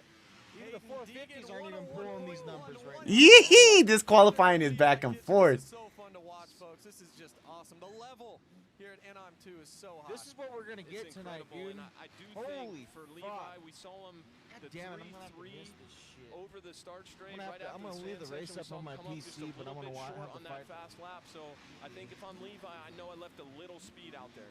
Chance Hymas on your screen right now. Fourth overall. His best in qualifying was Anaheim 1. He was third. Can he throw down a lap? Chance has always had some speed. Levi Kitchen on your screen. Now he knows he's back to second. Is he going to take a deep breath? Well, Get ready to roll for this next lap. You can tell he just made a little mistake, and he just tried. That's kind of a racing line right now. He knows he's not on a fast lap. He just tried jumping through the whoops in case he has to go to that line in the main event. But let's see. Levi's got, we still have some time, 5 minutes left. He's going to have a couple more chances, but here we go. Here we go. He was going outside around that wall jump. It looks like that's typically the line now that these guys are going to. He's going to go inside here in the sand, jumps over that first little bump. I love that. I love that line, and you could see the suspension kind of compressed up that big roller in the sand. He floated over the top. Let's see if he's able to make these things cleanly. Gets through that section perfectly. So far, this is really good, JB, but he's got to nail this section up here. He's got to get this three onto the tabletop. He loves this. Yep, Kitchen 1 minute, .8. He's flirting with the left side. It's risky over there, but what that does, it sets you up really nice for this turn. Opens up that right-hand turn. And you saw him shift twice towards the end of that rhythm section. He's probably hitting this section in fourth gear, shifts down to third in the air off the first three. Clean pass through the whoops. This might be the one. Is this it? Does he beat 101.1 that Hayden Deegan threw down a lap ago? He does. 1 minute flat, 0.8. Back and forth. You gotta love it.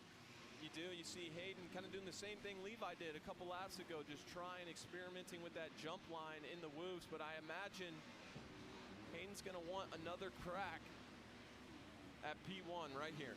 Here he goes, setting it up. He was kind of messing with jumping through the whoops as he doesn't go for another fast lap. 101.1 is Hayden's best so far. Ryder D jumps up to third, 101.1 as well, as Max Anstey jumps to fourth, 101.4. I got to give a shout out to Hunter Yoder, too. He had a great heat race last week, a good main event. He was P1 for about 15 seconds before Deegan displaced him at the top, but right now solid from the Club MX Yamaha rider. It's a great performance. Chad Reed over there helping those folks out. What better coach than two-time Supercross champion Chad Reed to work with you during the week? It's number 61, Max Anstey on screen. Better qualifying this weekend, been outside the top 5 the past couple weeks, but fourth so far here today, looking pretty good. I'd be pretty motivated, I think, right now if I'm Max Anstey. And Hayden, of course, getting into it a little bit with Hayden last week. I had some words during the week, was listening to Will Hahn yesterday in the press conference kind of talk about it. But one of the things I love about Max and kind of his progression over the years, he's a very mature, thoughtful rider. I don't think he's going to get too wrapped up in this drama.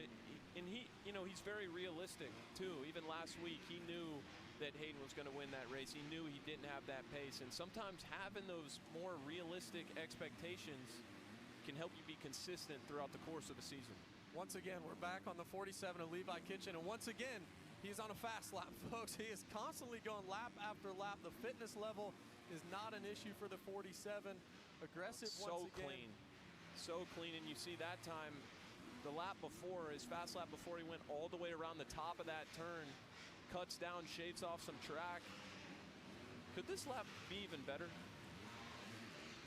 1 minute, 0.8 is his best so far as he sits into that triple into the corner. You see, just came up just a tad short on the first triple. Comes up a little short on that double as well. Let's see what it is. He does a 101.0. So still faster than everyone else on track. So you know that's a good feeling, because a lot of times we'll look at the backup time, because sometimes your fastest is a non-realistic time. You go to your backup time, Levi Kitchen, the backup time faster than anyone on track. Max Anstey second. This one here, I wasn't sure if he was just going to let it be. P2's enough. But Hayden Deegan, 1 minute, 0.5. Still able to get that triple on, and everything we've seen so far on this lap tells me Hayden Deegan might be going to the top right here. Looks good. This is the sections that's going to tell the story. Triple against standing. I love how he does that standing. Anytime you can do a jump standing instead of seat bouncing, always a little better. God damn, this fucking kid is crazy. Let's see if he goes to the top. He does. Wow. Hayden Deegan, 1 minute, 0.5 to Levi Kitchens, 1 minute, 0.8. And Anstey up there in third, a 1 minute, 0.8. So those three guys, wow. Let's see, 30 seconds left in this session. Does Levi want to try just one more time to get this lap? I mean, this is a good old-fashioned slugfest out there. This is right now unbelievable. And you think about the 3 fastest guys so far to start this season. Deegan, Kitchen, Anstey, here they are, 3 fastest here at round 3. And just the intensity level, lap after lap for these guys, for Hayden, for Levi, for Max. It's unbelievable. When a track has this much traction, it allows you to carry so much speed around. It's pretty much endless how fast you can go. But you see inside here, he was Mosiman down, fucked him up. Little different line. I think, like you said, this next right-hander, Levi's been going all the way around. I love what Hayden did as he pulls up, makes a little bit of a mistake. But Hayden was that far low rut. Cuts off a little track, gets to that first jump sooner, and still able to go triple onto the tabletop. I love the way Hayden Deegan responded to that challenge. Anytime you get going back and forth like that as a racer, it gets a little personal out there. The guy you're going back and forth with, and for Hayden, there was a point where he got knocked off and made a couple mistakes, but reined it back in, found some good lines, went out there through the fastest time of the day so far. What more can you say about Hayden Deegan? Feeling good. Does a nice little whip. Anytime Hayden Deegan has been fast, qualifiers. So we're going to get through the night show, through the main Deegan, Anstey, Yoder, Mosi, McAdoo in the same heat. 1 minute 0.5 to Levi Kitchens, 1 minute 0.8. And Max Anstey throws down a good one as well. And pretty much matches Levi Kitchen with a 1 minute 0.8. We're going to chat with Hayden Deegan when we come back. Dude, good start. Meet our mole, Alexander Hale. My eyes and ears have been hacked, and whoever did this is using the information to compromise operations all over the world. We either save the mission or save his life. You have to win. It can't be for nothing. What are you going to do? Whatever it takes. What happened to you? Top secret spy agency's trying to kill me because my eyes and ears have been hacked.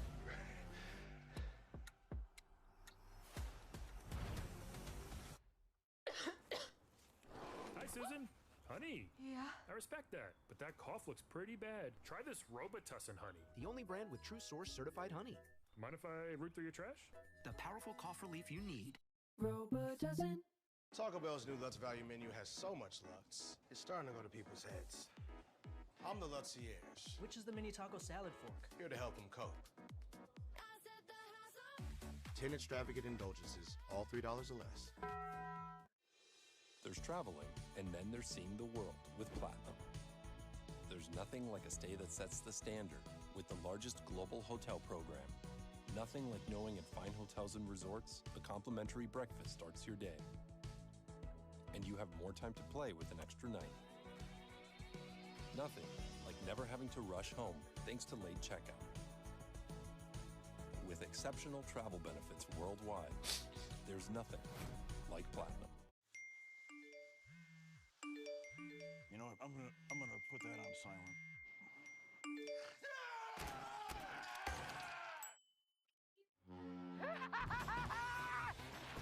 Heights are afraid of me.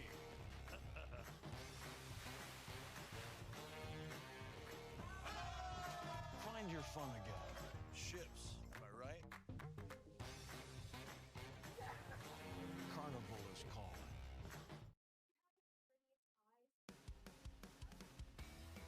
Welcome back. This is Race Day Live presented by Rocky Mountain ATV MC, and it's Hayden Deegan who tops the charts overall.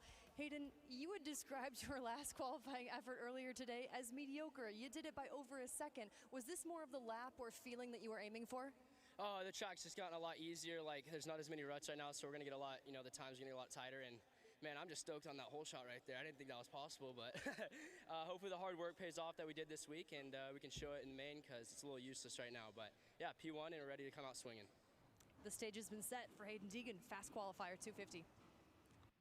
Thank you, Haley. Hayden Deegan starting off his day just like he wanted to. Fastest qualifier in both sessions here today. And how about this, man? Eli Tomac lined up right next to the box. What did I miss, dude? I had to go do some things real quick. Who doesn't? Nothing. A lot Just of his guys interview. love being next to the box because it gives you a little bit of Hayden space got it? once you get Yeah. out.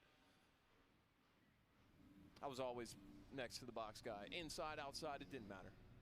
It's funny, I was just looking at that. To Eli's left is Hunter Lawrence. I was thinking, well, Hunter's a great starter. And then I looked at Ken. Ken's a great starter. Then Justin Cooper on that. He's a great starter. Like, they're all just good. Yeah, you typically don't want to start next to somebody you know is a good starter, but it's hard because there's so many of them. Chase Sexton on the outside of the box. This is 450 Group A qualifier number 2, fueled by Ralph. Horrible start for Prado. The two HEP Suzuki's up front, Roxon and Anderson. Got Webb on the inside of Kenny. That's got to be a good feeling for Coop, too, getting out of the gate. He's had his struggles in the beginning part of the races, setting him back a little bit.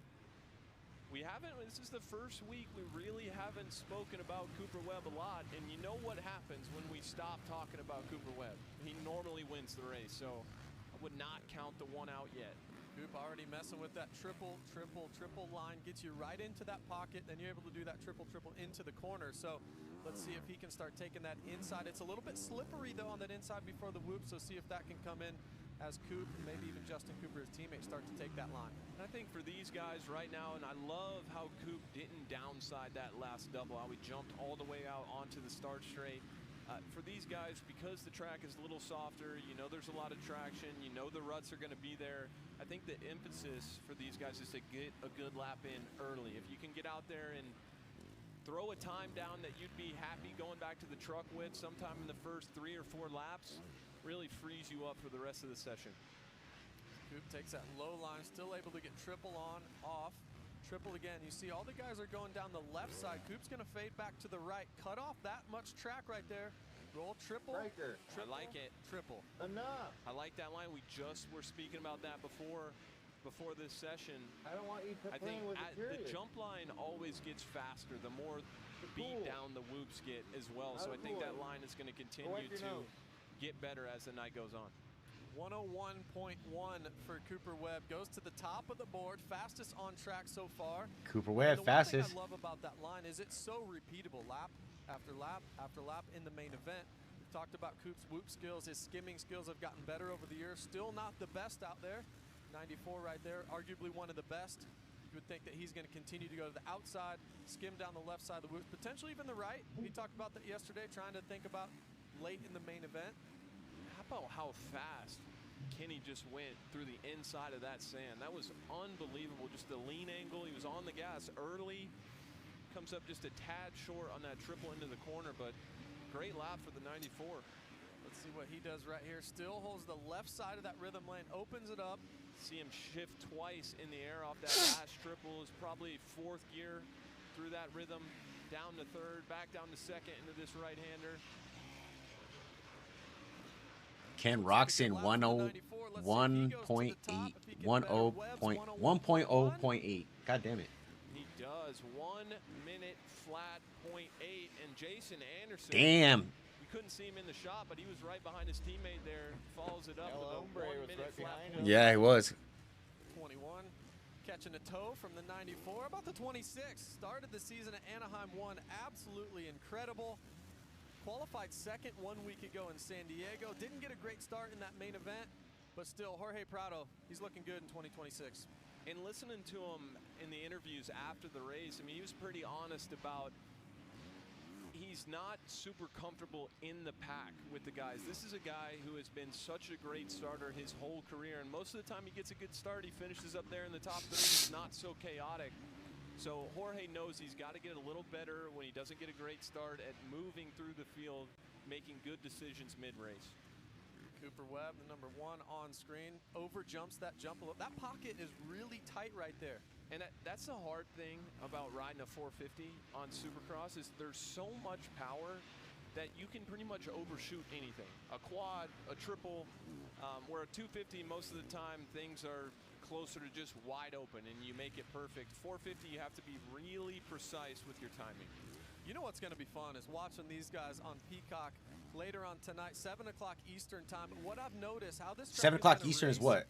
Very different 4? racetrack. Trying to get this lap after lap after lap for 20 minutes plus a lap. Trying to get the so after this one, I don't know if it's daylight savings. Onto the table. Trying to get the one right that Cooper Webb just. So maybe 5. This track's going to be a tough racetrack, AC. It is. You see Eli just faded a little wide. There gets close to 211. Blocks up the finish line. I've noticed Eli kind of eases into his fast laps. He does a couple laps at a good intensity, but not quite 100%. And it looks like this is the lap he was trying to set up right here. Goes to the outside right here. See if he times his triple out of the turn. He does. Gets it perfect. Stays low in this left hand, and he's going to get to the left of the racetrack to set up this next right-hander, AC. And he's been so precise with his timing, and to me the bike, and we touched on it at the top of the show, as he makes a little mistake, really easy to do, just get a little cross-rutted. I love that he's not quitting on the line. Crazy, he's 9th place. His best to finish it out. It just looks like he knows exactly what the bike is going to do as he makes a couple little mistakes. You saw him case that triple into the corner. He's got Cooper Webb right there behind him. But so far, this lap, maybe not the greatest example. We saw some mistakes, but he just looks so confident with the bike, especially in the middle of the corners. Once again, even you see the Ducati helmet? They got the Scream crossover. The top of the Ducati's helmet is Ghostface. It's going to be a very, very difficult racetrack. Top of Ducati's helmet's what? Dylan Ferrandis, the top of his helmet is the picture of Ghostface from Scream. They're doing a Scream collab right now for the Scream 7 movie coming out. Their debut here in the legend himself, Troy Lee. Alongside Troy. Look at that, gonna show right here. Troy Lee designed Red Bull I can see Ducati it. and a beautiful helmet there. Another movie activation and doing the paint job for it. Yeah, just super stoked to be working with Paramount. Fucking Just Troy Lee. launching some of their movies this year, so this is the first one this year, and can't wait to go see it. You know, looking at the team's start this season, Dylan Ferrandis sitting 6th position after the first qualifier. You got to be pretty happy with the progress of the team. Only the 3rd event in. Yeah, this is a dream come true to have two 450 riders. I know Barcia got hurt in the first round, but he's working to come back here. I mean, we're working with Ducati and Red Bull and Paramount and just all my partners, Chip Ganassi and PPG and everybody that helped pull this thing together. It's been amazing, and I feel thrilled. I feel like a little kid. Troy Lee, a massive artist and innovator when it comes to motorsports. Thank you, Lurch. Troy Lee, an absolute legend. Troy Lee paint job back in the day on one of my helmets is so cool. I thought I was just, thought I was the man. I love that. And a lot happened when we were way there. Lurch talking to Mr. Troy Lee. Cooper Webb second. Oh, guy to break no, Justin Cooper. 59.9. Sexton with the 59. Hampshire up there in the 2 and 3. Here's Cooper revving his bike at the 27 of Malcolm Stewart. Malcolm thought the race line or the line here in qualifying was going outside. Malcolm was on the inside, so Coop lost a little bit of time, but not much. Looks like he's on a good one right here as he's finishing this lap. 101.1 is Coop's best so far. What are you doing, Thina? Get away. 102.0, so still 8th for Cooper Webb. And this is the point of the practice where the track is now starting to go away.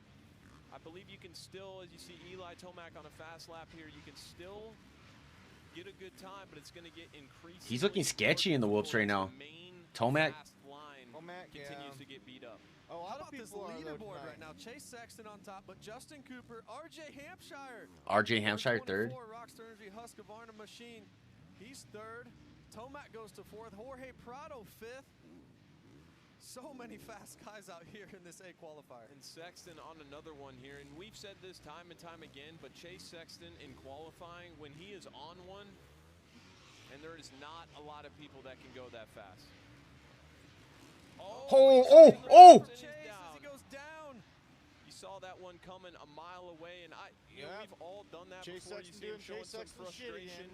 The problem is he came into the whoops, picked up the front wheel when he was still turning a little bit. So we're going to check a replay out. Oh, he's pissed. Right here, you see him come out of the turn, and you see he was just kind of fading outside a little bit, and so he had to kind of turn as he was entering the whoops, and it just really, you see him try to get back into that main line. The back end steps out. At this point, he knew about 2 whoops in that he was going down. It was only a matter of time, and luckily he gets away without any massive damage. Yeah, it looks like he's up and all good, but you're so right. One thing in the whoop section, you always want to come in as straight as possible when the whoops are that close to the first turn or to that turn. It's really hard to straighten it up, especially with as much speed as he created through that corner in particular. Still fastest on track, 59.9, all good. Pulls in the mechanics area, probably gets a few things straightened out, but Chase Sexton fast here today in Anaheim. Yeah, there's Kaipo, his mechanic Rango there. These guys, for sure, he comes back. Kaipo says, "Are you okay, man?" Chase is like, "Yeah, I'm good. I'm just an idiot," or he'd say something like that. But Chase Sexton's still in a great spot. Top of the board, 59.9. How about this guy, 32, Justin Cooper, still going outside, jumping through the whoops as he kind of goes to a jump skim, makes a mistake. Jump skim? Of course he would. It's really hard to go lap after lap, and that's why I give Levi Kitchen and 250s so much credit. It seemed like every time we went to him, he's on a fast lap and not many mistakes. Dude, he needs to jump off Kitchen's dick. This 450 Group A qualifier number 2, a lot of mistakes out there. And this is a track that, because of the traction, I know I've been talking about this all day, but because of the traction, it allows you to go so fast that sometimes when the track is like this, it can almost scare you a little bit. If you're a top guy, you do a fast lap and you're like, man, you know, I really don't want to do that again. Like, they're taking a lot of risk to go as fast as they are right now. 94 Ken Roxon experimenting jumping through the whoops as he goes to kind of a jump skim. And we know he's a guy that wants to skim at all costs. We rarely ever see the 94 jumping through the whoops. Really curious on Cooper Webb there in 10th. 101.1. We've had him on screen multiple times. Looks to be really fast around the rest of the track, electing to jump through the whoops. He's cutting some track off in the corner before that whoop section. You would think it would be really fast. Joey Savacci 9th after that top 5 1 week ago with a 101.1. These times are just so close, so close. Cooper Webb here, he's putting in a really big effort for him in qualifying. I've seen 3 or 4 fast laps from Coop. He wants to get up in it. He's down in 10th, wants to get a little closer to the front. Let's see what Hunter Lawrence can do right here. He's 9th so far, 1 minute flat, 0.9. Just goes triple, triple, double into the turn. Let's see how he goes through the whoops. Gets nice and straight before them. Watch his body language. He's so calm on the motorcycle, in the turns, in the whoops, in the rhythm lanes. You watch his upper body, it doesn't move that much. It really doesn't. And it's one of those scenarios where his personality matches his riding style so perfectly. Very neutral on the bike, very level-headed guy. And we saw it last week in San Diego. He gets better the more the track breaks down. So I actually think that this Hunter Lawrence 10th. will suit him better than even it did last week. Well, while we were on Hunter Lawrence, he's in 10th, but the rider right behind him, just outside of your screen, you could barely see him, was the number 17 of Joey Savacci. He jumps up to 5th with a 1 minute 0.6. He's got some confidence. He's got some confidence, that's for sure. RJ Hampshire, this is a great qualifying effort from him. 1 minute 0.4, third right now. And RJ needs a little rebound, dealing with some injuries in the offseason. He mentioned it's going to be a little bit of a slow start, but I think it's a big night for RJ getting inside that top 10, potentially even top 5. The thing I love about RJ is you know that you're going to get his absolute best every time he's on the track, regardless of what is going on. So RJ is an easy guy to root for. RJ was 11th at Anaheim. All right, Chase Sexton, Justin Cooper, RJ Hampshire. A week ago, but Chase Sexton, Might end the stream a little early right now. We will be back.